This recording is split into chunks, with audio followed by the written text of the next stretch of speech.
All right, happy Wednesday night, everybody. Welcome on into the daily broadcast coming to you from Raiderland World Headquarters. Glad you're with us this evening. We got a lot of ways to get in touch with us tonight. All of them brought to you by United Supermarkets in Market Street, the supermarket that celebrates, puts their name on Texas Tech stuff. You know them, Market Street, United Supermarkets. Get in on the chat line tonight. Whether it is talking about Texas Tech Lady Raider basketball, which is right now Team USA, America's team, the Lady Raiders, playing for the gold in the university games coming up on Friday against China. It's the Lady Raiders versus China. It's What If Wednesday, brought to you by Shropshire Insurance of Texas. You don't have to worry about what if you got Shropshire Insurance. And we're talking about what if the demise of the Southwest Conference occurred about 1990, 91, not mid-late 90s with the Big 12. Would Tech have been better off? And the College Sports Commission, it was cute while it lasted. And then yesterday and today, finding out, yeah, they're toothless. And you know all that stuff about NIL? And you guys thought with the House settlement that there was like some sort of salary cap. It doesn't exist. And I'm here to tell you it's a great thing for Texas Tech. So let's get you going. Let's get you in on that chat line tonight. Whatever's on your mind, whatever you want to talk about, we'll go as long as the discussion is good, pertinent, and otherwise. James, thumbs up, letting us know the audio is good, the video is good. He's there on Facebook. Ryan Hyatt's Raiderland on Facebook, at Ryan Hyatt Media on Twitter, and Ryan Hyatt's Raiderland on YouTube. Everybody subscribe to the YouTube channel. Don't cost nothing if you're on YouTube. Thumbs up and share it. All right, 3, 2. Good evening, West Texans, all you good, fine, friendly folks out there who wish you were. I'm Ryan Hyatt, theraiderland.com. Glad to be with you here in the worldwide headquarters, brought to you by Shropshire Insurance of Texas. They're independent, just like you are. Find out what they can do for your business, for your home, for your church, for anything that might, like need insurance type stuff. They'll make it happen for you. Also brought to you by Lubbock's Ninja Pest Control. That's right. We're fighting pests now with ninjas, and we're doing it tough on bugs, easy on the environment. Interior, exterior, that's kind of where the bugs are. Commercial, residential, doesn't matter. Ninja, I like saying it, Ninja Pest Control, ready to go to work for you. Lynn says good evening on Facebook. We say good evening to Lynn. Dan, I had a Reuben sandwich for lunch. I'm going to say sandwich in there, otherwise it gets weird. Thanks for the reminder. I hope it was great no matter where it was. Still need to get out. What was it we were talking about the other night? Honeycomb? Is it Honeycomb in Lubbock that people are saying has like this great Reuben sandwich? I've also heard they have pies. So we have a Reuben sandwich, then we have pies. All right, so tonight, the What If Wednesday topic. We love alt history in Raiderland, sports or otherwise. I find alt history fascinating, that things turn on a dime, things change. And the what ifs, what would have happened if? So tonight we pose the question, what if, under the weight of massive NCAA scandal, SMU death penalty, Texas A&M death penalty, and others maybe waiting in the wings, that the Southwest Conference succumbs to the weight of their own ineptitude and the fact that it was a dying conference from a TV standpoint in 1990. It doesn't make it to the Big 12 of 1996.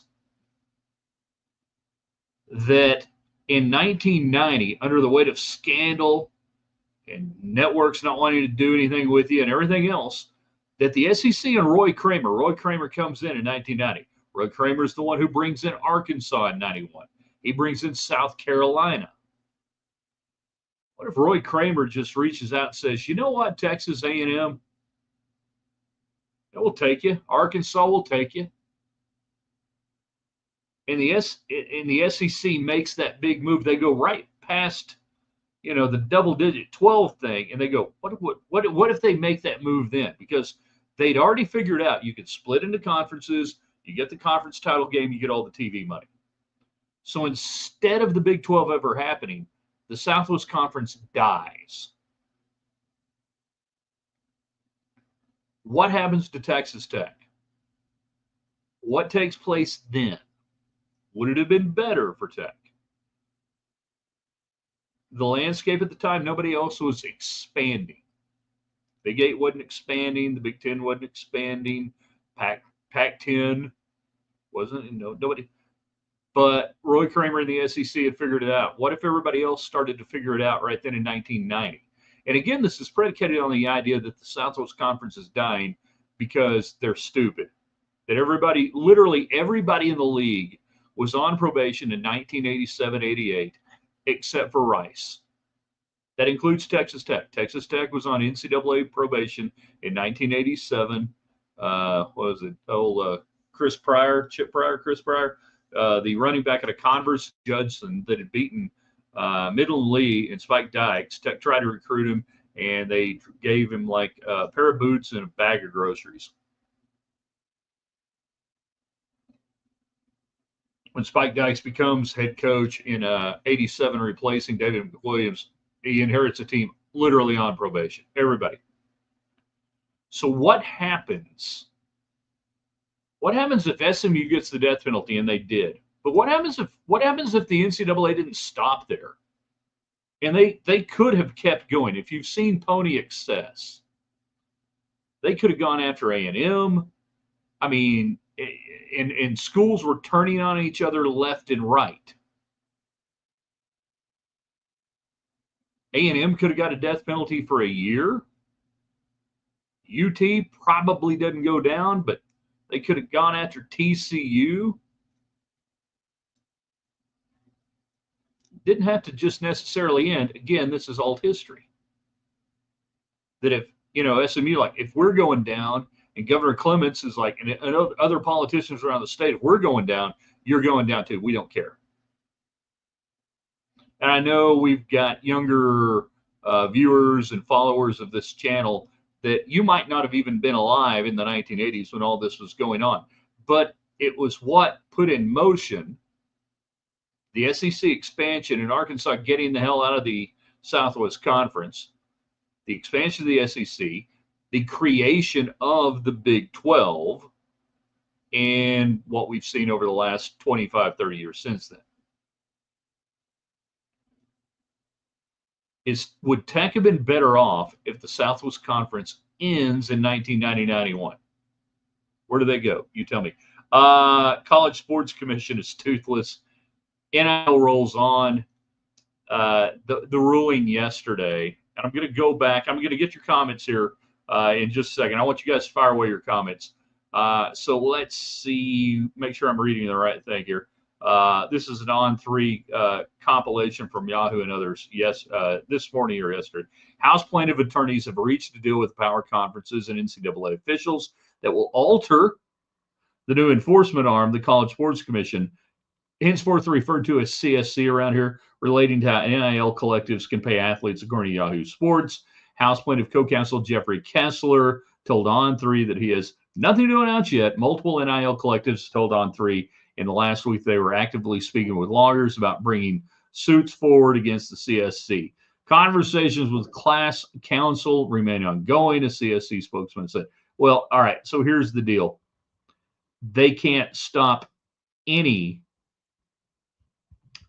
of the NIL deals that have been going on, any of the collectives from doing anything the way they were doing before the House settlement started. So for all the people out there that thought there was a $20.2 million cap and it was going to be 75% football and you were going to have to go through Deloitte and they were going to approve all the NIL. No, that's done. That's not going to happen. They have no legal standing to do that. And that's great for Texas Tech.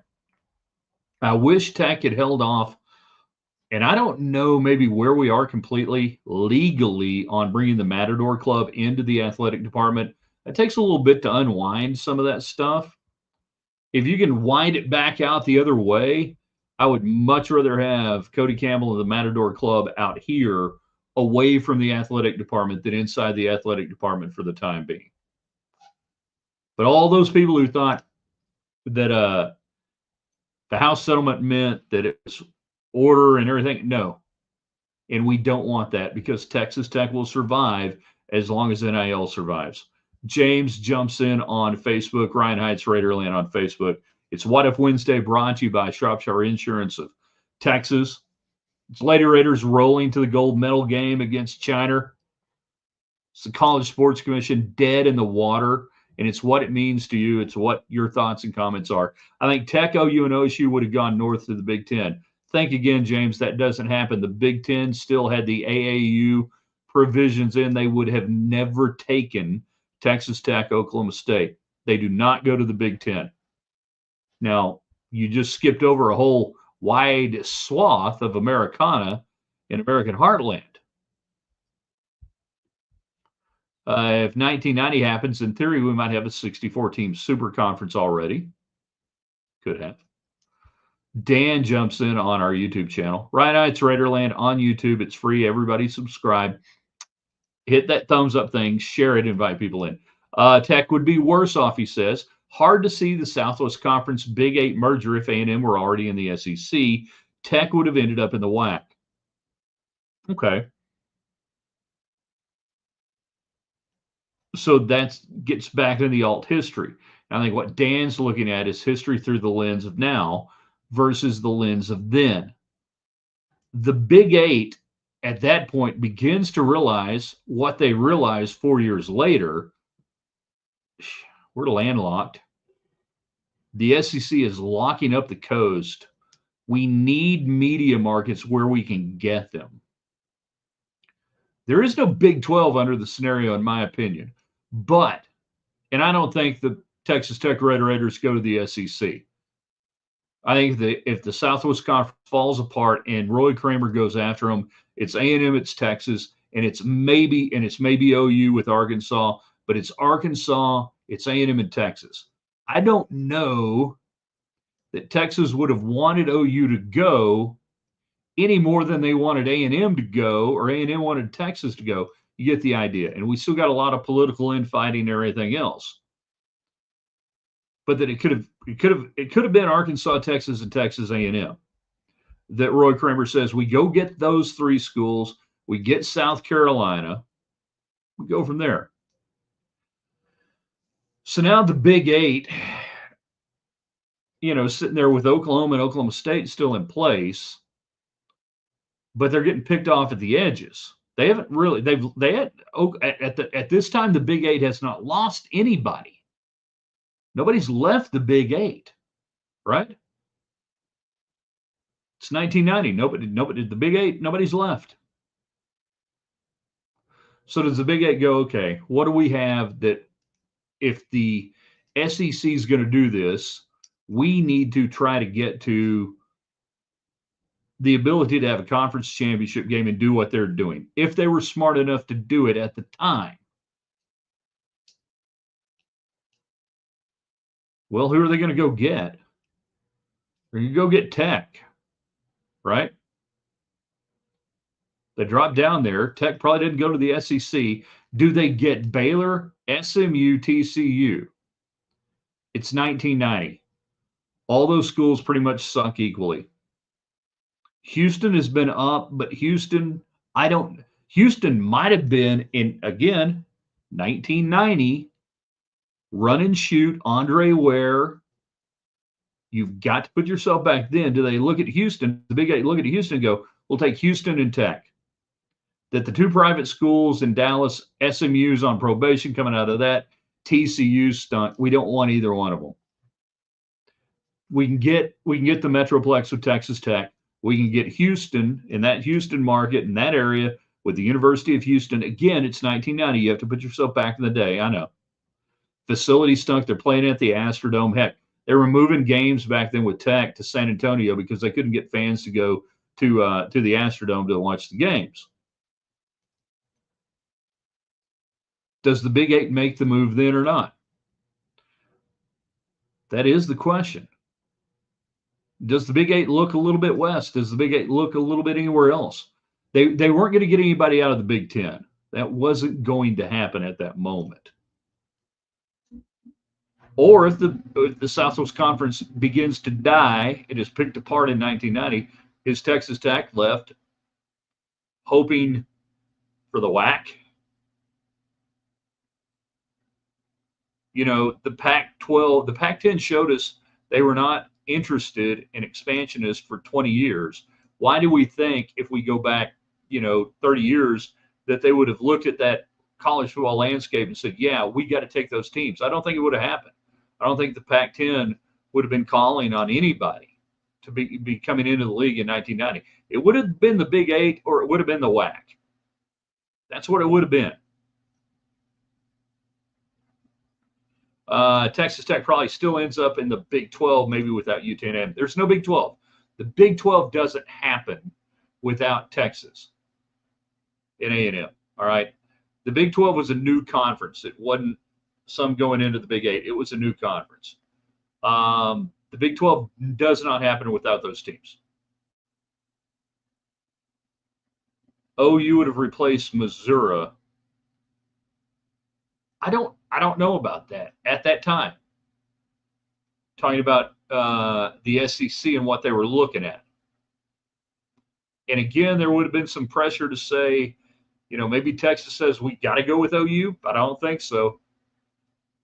I don't think it would have been that way. Again, OU on probation. Everybody's on probation. Hold on, was OU on probation? And it doesn't matter. Doesn't really matter. Chris, BYU had been appealing to the Big 8 in 1990. No. 84, BYU is appealing.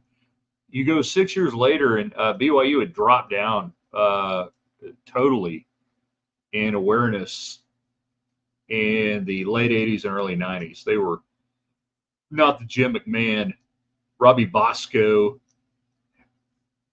They weren't that era of Lavelle Edwards football by then. Would not have been appealing to the Big 8. I mean, even if you want to sit there and say, all right, you've got Colorado, and maybe you go into that market, I don't think BYU had been appealing from that standpoint. I think the Big 8 would have still looked. Again, all history still depends on actual history. So when the Big 8 and the Southwest Conference teams were merging to create a new league, they were still looking up and down Middle America. They weren't looking west. They weren't looking to try to pick off teams and go, well, what if we got the Phoenix market, or what if we got, and at that time you had the Denver market, but what if we got, Salt Lake City, and and we're looking that way. So I don't think, based on the history that we know, that would have been something. I think it would have been more of a north-south, or just go south if you're the Big 8 and say, all right, let's take some teams out of that. If the SEC is going to do this, let's wall them off in Texas. Let's stop the advance, almost like, a war footing. Let's stop the advance of the SEC right here at the Mississippi. And we'll get Texas, and we got Oklahoma, and we'll go up and downward there. Would the Lady Raiders have still won a national title in 92? No. They would have won it in 93. I know what you're saying. No, it's 93. I don't know. Would they, or would they have not? So let's say in 92, 93, you're in the first year or second year of competing in the Big 8. You're away from Texas. Do I have swoops? I got swoops, and I got Krista Kirkland, and I got Stephanie Scott and Noelle Johnson coming in from Nazareth and Kelton. I got all that. I'll take my chances.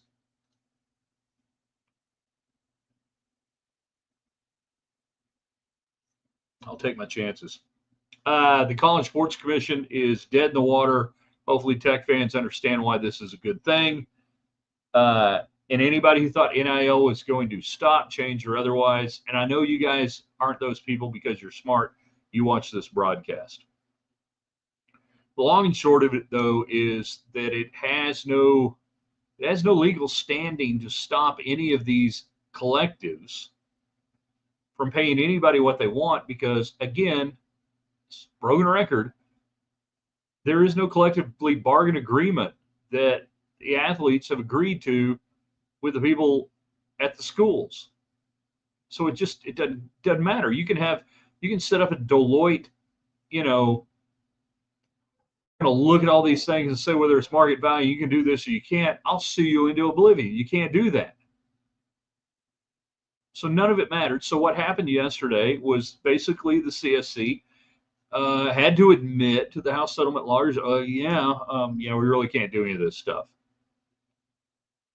So now you have some schools kind of scrambling, but in reality, I would say almost every school out there is really glad this happened because they truly, really want it outside their purview and say, it's not our fault. We've got our 20.2 million here. 75% of it goes to the athletes in football. We do this and we're playing by the rules. And hey, we can't control what anything else goes on outside. Wash our hands.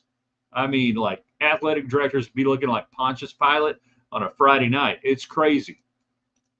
You know?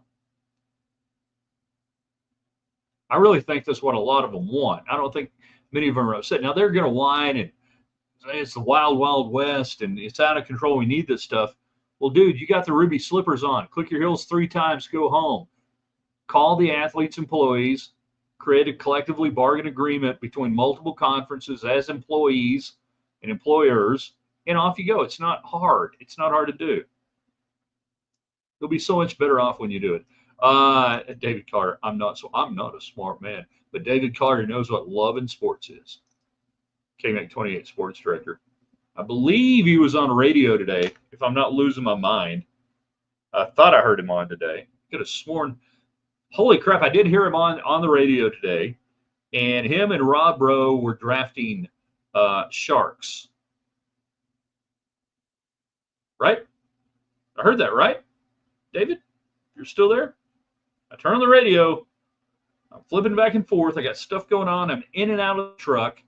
And I come in, I come out, and like you're drafting Sharks. And I don't know what goes on a Wednesday on your little radio show. I don't know if this is a typical, hey, it's Shark Wednesday, but it was a little weird.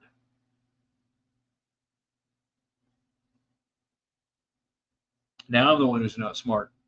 And if you're just getting in late, Lady Raiders, Team USA, America's team, the Lady Raiders, they beat Finland today, 73-71, an exciting close contest.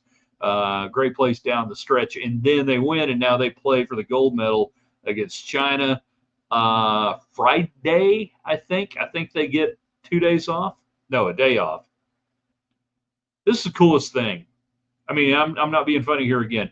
National championship, multiple conference championships, you name it, all these different things. I got to call different things I got to be a part of. I am not jealous, not envious, but to see a Tech team wearing the United States jersey, the USA jersey, the red, white, and blue, with a double T down on the shorts, and they're winning and they're beating people. They got a chance to, I mean, they're going to either win a gold or a silver medal. This, to me, ranks right up there with anything and everything that program has done over the decades. Really all time. Truly does. So the best thing about it is they're getting to play basketball this time of year, and other teams aren't. What do we got here? It's a David Collier. Correct. It's Shark Week. He drafted real Sharks. I drafted others. So you took what? Left Shark from Katy Perry. Heard that one. Willie Beeman, quarterback Sharks. And hold on, getting clever. Jabberjaw, Willie Beeman, push me over the top. Jabberjaw from the Laugh Olympics, the cartoons of the 70s, 80s. Jabberjaw, you know. Have I sent a message to Coach Gerlich during the tourney? I have. I sent a message. I said, win the games. No, I've just on Twitter and otherwise social media. I have not. And here's why. I have absolutely no idea, James, what time it is at any given moment over there in Germany. So, like, I feel like, you know, this time of night, like, you know, send a text or send a message or something, whatever, congratulate them. They're like, it's 4 a.m. I'm trying to sleep. You know, they're probably getting hammered by text messages back home from people, you know, going, this is great. Whatever. 3 a.m. we're trying to sleep. Embrace Shark Week and enjoy women's basketball.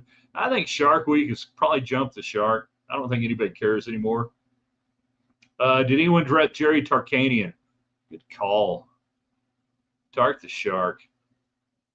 Sharks with the laser beams on their freaking heads. Can't beat those. Serious question on this. I didn't get to hear the full Shark draft come to its fruition. How do you determine who wins?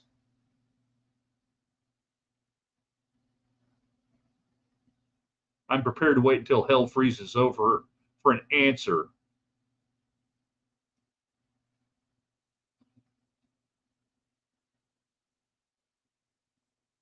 Adley Stevenson doing good there in the United Nations. He's doing good. Don't pull him out. He's doing a good job there. How do we know who wins? So what if Wednesday, if the Southwest Conference blows up in 1990, would Tech have been better off? Long term, short term, or otherwise? Would college sports have been better off? Seriously, would college sports have been better off if the Southwest Conference explodes in 1990-91, 3 teams go over to the SEC, the Big 8 takes in a couple of teams from the Southwest Conference, and then we have a period of détente. And it just kind of stops, right? But it wouldn't have, right? It wouldn't have stopped. I mean, the Big East at some point, the Big 10, somebody would have tried to keep going. It wouldn't have stopped there, would it? Poll on a website, something about Twitter. Do I click on that thing? I don't know. Something about poll website, Twitter. Confusing. So probably really it probably doesn't change anything fundamentally. But let's just say that it does play out that way. And Texas Tech ends up in the Big 8 with, I don't know, Baylor. They go to 10 teams and maybe add a couple more. I don't know. You stay that way for a while. What happens then? What happens the rest of the 90s into the 2000s? The upside of the Southwest Conference dissolving, says Chris, in 90 is Tech divorces itself from UT sooner.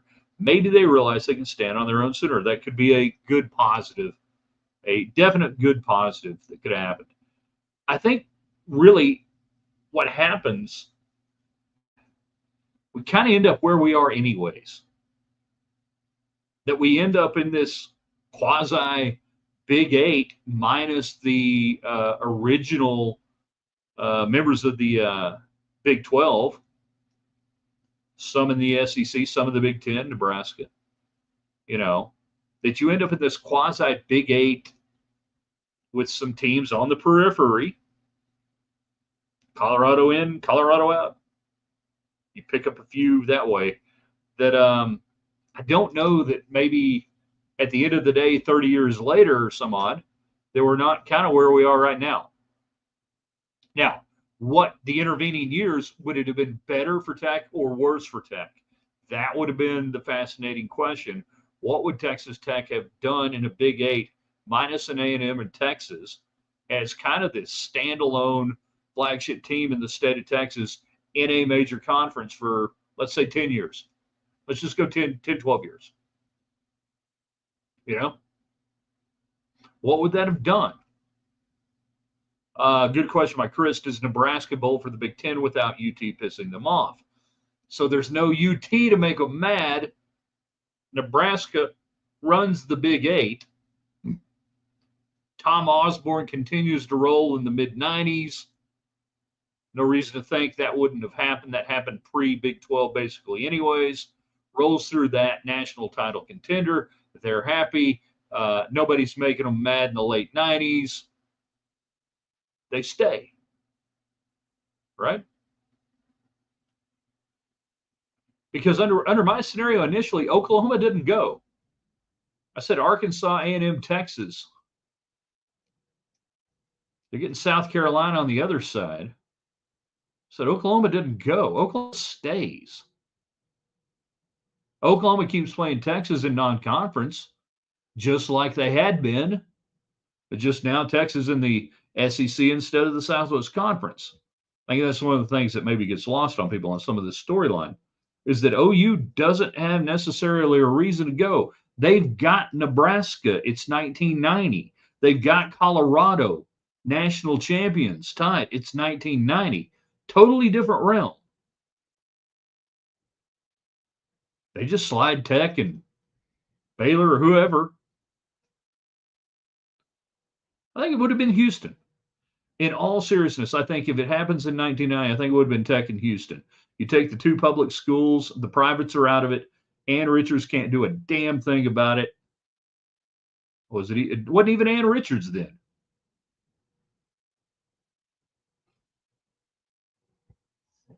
No